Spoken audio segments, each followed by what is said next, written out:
What's up everyone, Gage here from Sharp. Exciting day today, got a big old shipment in and I thought it might be fun for us to open it together. So without further ado, let's get to it. And real quick before we get to that, I just wanted to make a quick note about the giveaway. Make sure you watch right to the end of the video to learn how to enter, and make sure that you're watching through the whole video because we're going to be displaying these discount codes like this one here throughout the video that you can use to get a discount on things in our website. So make sure you watch through the whole thing and right to the very end. So here's the shipment. Doesn't look like much right now, but that's about $20,000 worth of Japanese kitchen knives in there. So give me 2 seconds, I'm gonna set you up on the tripod and I'll get everything unpacked from here and we'll start unboxing some knives.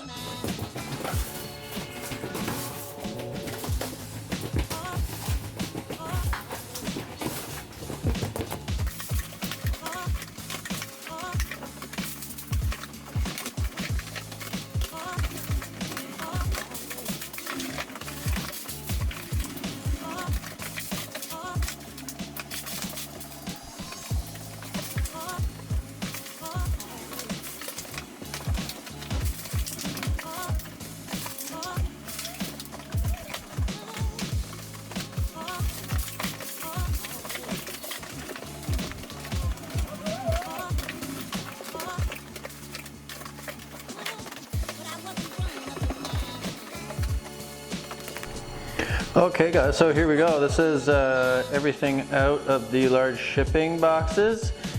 Everything typically comes in cartons of 6s with the exception of these guys here from Shigeki Tanaka-san, which just come in single pieces. So I'm just going to set you up on the tripod above and give you a nice bird's eye view of unboxing and actually taking a look at some of these knives here. So here we go. Okay, we got you all set up there. How you guys doing? Perfect. So we're gonna get started with the knives from Masutani-san. Just got a few santokus in from him. He works in the Echizen City area out of the Takefu Knife Village. His knives come in these beautiful boxes. Check that out. Shiner in the light. Beauty. And from him we got a bunch of 165mm santokus made from VG1 gold steel with a beautiful Nishiji finish and a little Damascus pattern that is hard to pick up on the camera here, but if you can see right where the beveling is a nice Damascus pattern there. Really beautiful knives, walnut handles with black paca wood ferrules on them. Really nice fit and finish on these guys, so no spaces or anything where the tang and the handle come together. No bumps or spaces between the ferrule and the walnut here. And everything's relatively well sanded down. I mean, there's no sharp corners here at the choil where your hand and the knife are gonna come together. And Masutani-san is a master sharpener. He's about 70 years old. We had the pleasure of visiting with him on our most recent trip to Japan in February. Really lovely man. His workshop is, like I said, in the Takefu Knife Village in the back of his house. He invited us into his home and gave us tea and snacks, and he's got a really cool little display of all the knives that he makes in his kitchen as well, which is really cool. Let us chop up some tomatoes and stuff with his knives. It was great. Really nice man, and I look forward to going back and visiting him one day. So those are the knives from Masutani-san. One more time we'll pull these out so you can take a look. I know this is always my favorite part of buying a new knife is seeing the cool box that it comes in and taking it out of this little sheath here is always a very satisfying feeling. And of course when I try to do that on camera it doesn't seem to want to work for me, so There we go. Ooh, beautiful. Really nice Nishiji finish, nicely textured. Some people say that it helps food release from the blade. I don't know how convinced I am by that, but sure, it looks really cool, and it definitely doesn't do any harm to the performance of the blade in my experience. Really nice weight and feel to these. They balance pretty much exactly where you'd want them to, right there. Great feel in the hand, nice nimble knives, beautiful. And obviously very sharp. Can't say I've done that before. Get that in there properly. All right, here you go. So those will be up on the site, if they aren't already, very, very shortly. 12 of those came in, so don't waste any time. Pick one up if you like it. Moving on, we're gonna check out the stuff from Goko Hamono. I have the full line from them, so what I'll do is I'll just pull one of each of the knives that I've got from them out, lay them out on this table here, and we'll check them all out together. So give me 2 seconds and I'm gonna get that done. Okay, cool, so we've got them all spread out here on the table. We're just gonna go through one by one. I'm gonna tell you a little bit about the knives in general at the very end, but for now we're just gonna check out each individual shape. First, we're gonna start off with this petty knife here. 120 millimeters. There it is. Beautiful knife, really nice finish on it. It's a little bit hard to see in the camera here, but it's got a really beautifully textured Nishiji finish. Nishiji just meaning that it's meant to emulate the skin of an Asian pear.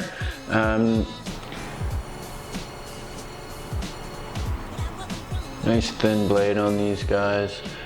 Fit and finish is really nice. There's no gaps or spaces where the tang of the blade and the handle are fixed together, which is always beautiful. No food's gonna get in there. The handles themselves are really nice, no bumps or spaces. Yeah, petty knife. That's the first one.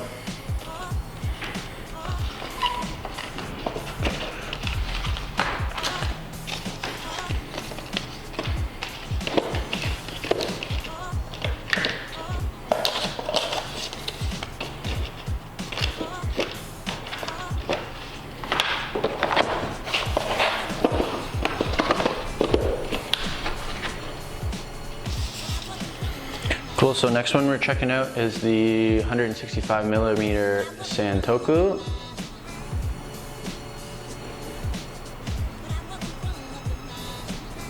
There she is. Really beautiful knife again.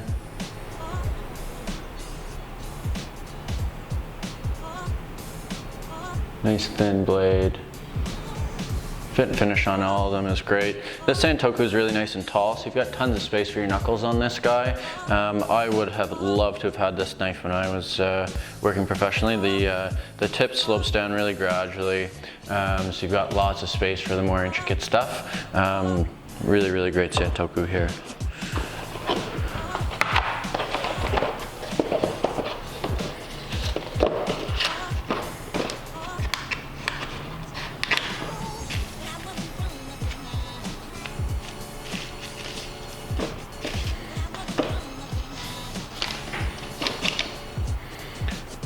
Next is the Nakiri.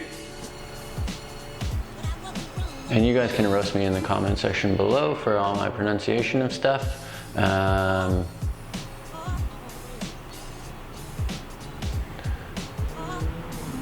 Beautiful, beautiful stuff here.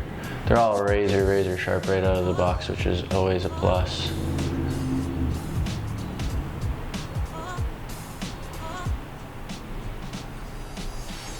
Cool, there's the Nakiri.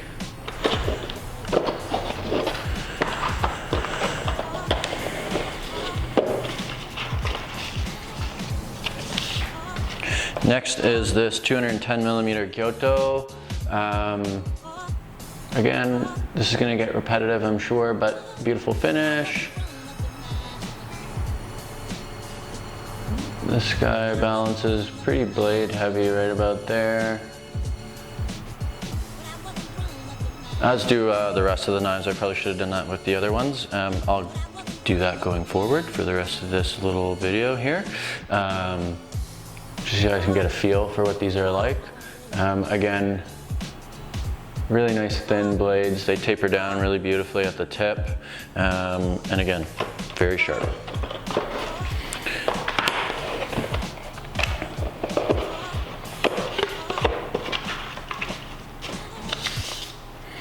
Cool. So this is the big boy, 240 millimeter Gyoto.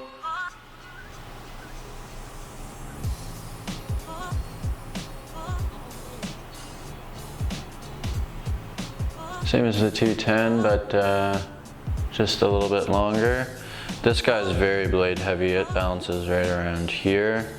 So if you're more of like an up and down chopping type person, this guy is going to feel really comfortable. At least that's my style of chopping, and I find these blade heavy knives to be super comfortable for that sort of thing. This guy's a little bit thicker. Actually, no, not really. But stays pretty much the same thickness all the way from the tang all the way to the tip, which is either good or bad, I guess, depending on your preference. I think that knife feels really, really nice in the hand. Looks super cool.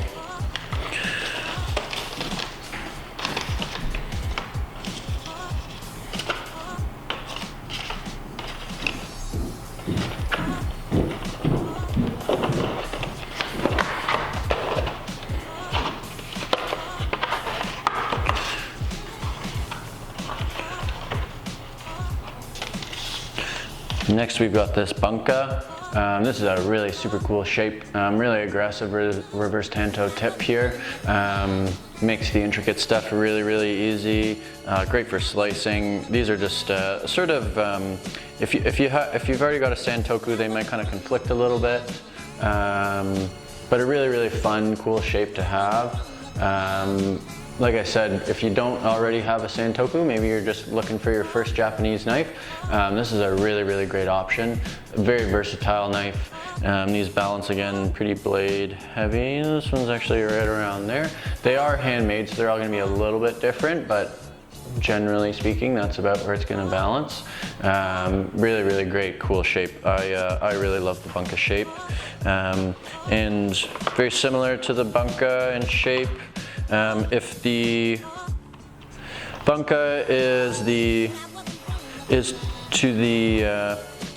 the Kuritsuke is to the Gyoto what the bunka is to the santoku. So obviously very similar shape, but much more aggressively shaped tip, which again, in my experience, makes the more intricate stuff a little bit easier. So when I say that, like Brunoise shallots and garlic and any of the sort of like really fine knife work that you might come across. And also really makes slicing a lot easier because the profile is a little bit flatter. You don't have to sort of point with your tip quite as much when you're slicing to make sure you get through. So Kuritsuke is tons of fun. I really like these guys a lot. These are about 210 millimeters. So those guys are awesome. And finally, we've got the Hanazuke, which is or Hanazuki, my apologies, which is like the Japanese equivalent to a boning knife. So these are quite a bit thicker behind or at the spine, which is give them a little bit more of that robust feel when you're going through meat and between joints and stuff like that. Again, really nice aggressive tip here, which makes getting in between those joints and the more intricate work of butchery a lot easier. No Japanese knives are meant to go through bone or cartilage for that matter. So even though this is a boning knife, you still want to make sure that you're not going or attempting to go through bone or cartilage or anything that's a little bit on the harder side. I've used these for butchery in the past and I think they're amazing. They are a little bit different than the more Western style, but you'll quickly become very fond of this knife, I think. So a little bit about these knives as a whole. They're made by Goko Hamono, which is in Chiba Prefecture, which is very close to Tokyo. I haven't had the pleasure of visiting them yet. They will be on my list of places to visit in or during my next visit, which will be in October.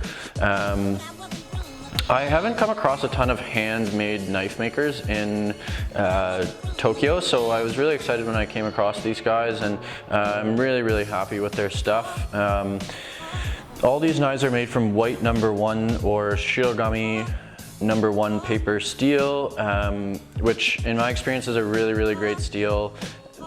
Holds its edge a very long time. It's got a very fine grain structure, so the edge you can get on these knives is just crazy. They have a stainless cladding on them, so that carbon steel is susceptible to rusting and oxidation, so they will sort of change color over time if they're not kept dry and clean. These do have a stainless cladding on them, or you could think of it as like laminating that carbon steel. So at the core you've got the carbon steel, and then on the outside layers you've got 2 pieces of stainless, and those 2 pieces of stainless protect the knife, the majority of it. We'll see if we can get a shot of this. It might be tough. But if you can see right at the edge, there's like a little tiny, there's a wavy line there where you can see where the stainless is ending and the carbon steel is poking out. It's a little bit tough to see on the camera here, but that is where the carbon steel is poking out at the edge. So there's about 1 millimeter or 2 of steel on here that will rust or oxidize if not kept clean and dry, but much easier to take care of that 1 or 2 millimeters than the entirety of the blade. So there are the new knives from Goko Hamono. Really excited about these guys. I don't know if I mentioned the handles, but beautiful walnut handles with packawood ferrule. And no bumps or spaces on these. They're really quality handles. Feel really great in your hand. And like I said, all these guys are super sharp. There's a Kuritsuke again, one of my favorite shapes. Awesome. So so far we've taken a look at the Santoku from Masutani-san and the new line from Goko Hamono. We're going to now check out the I was excited about all of these knives, but I did spend a good amount of money on these knives from Shigeki Tanaka-san, so I'm really excited to show those to you next. So give me a second here and I'm going to get myself set up. Okay, awesome. So these are the knives here from Shigeki Tanaka-san. I'm really excited about these. They come in these beautiful wooden boxes. And again, we're just going to go through and check out each of the shapes, and then I'll talk more broadly about the maker and the steel and handle and everything. So first up is this beautiful Santoku.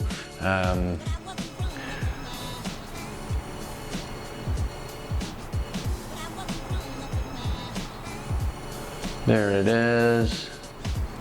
Beautiful Damascus pattern on there. Beautiful fit and finish. Nice and thin. Great knives. Balance is right about there. Very sharp as well. Yeah, beautiful stuff. Santoku.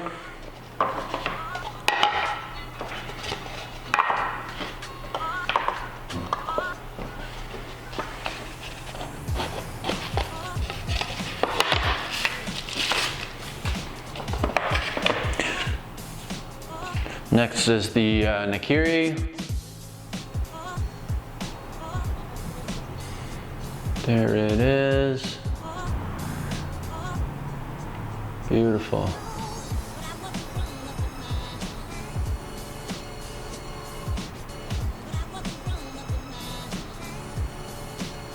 Yeah, really nice. Balances right about there. So it's a little bit more forward heavy than the Santoku, which I would say for Nakiri is what you want. Yeah, really beautiful knife.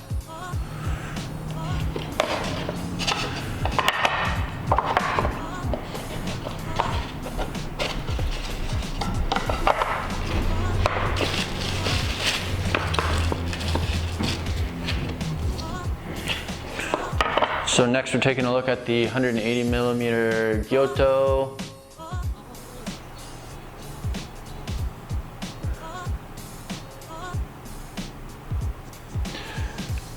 Pretty similar to the Santoku. I would say they're largely interchangeable. And what I mean by that is like, I wouldn't have both of these in my kit. I would have one or the other. Gyoto is going to be a slightly longer and slightly shorter blade from spine to cutting edge.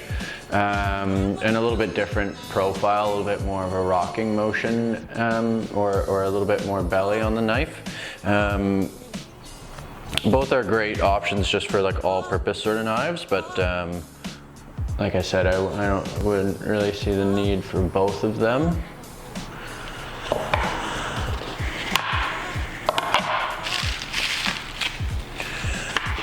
Cool, now we're going to take a look at the Gyotos. This is the 210mm Gyoto.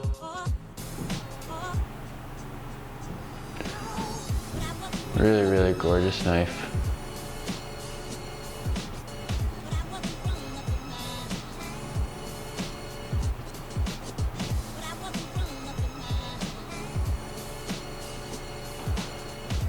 Beautiful feel in the hand, balances right about there.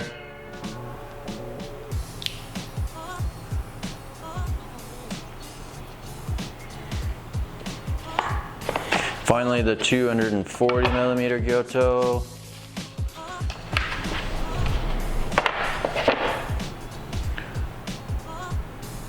This guy is sweet. Yeah, I'm not saying a lot right now, I know. I'm just kind of like enjoying unboxing these. I don't get to really take a whole lot of knives home with me anymore, so, or not that I ever did owning this shop, but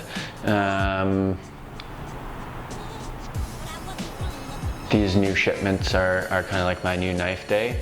This guy balances right about there. It's pretty blade heavy on this guy, but overall quite a very light knife, especially being a 240. I would really love this in my kit.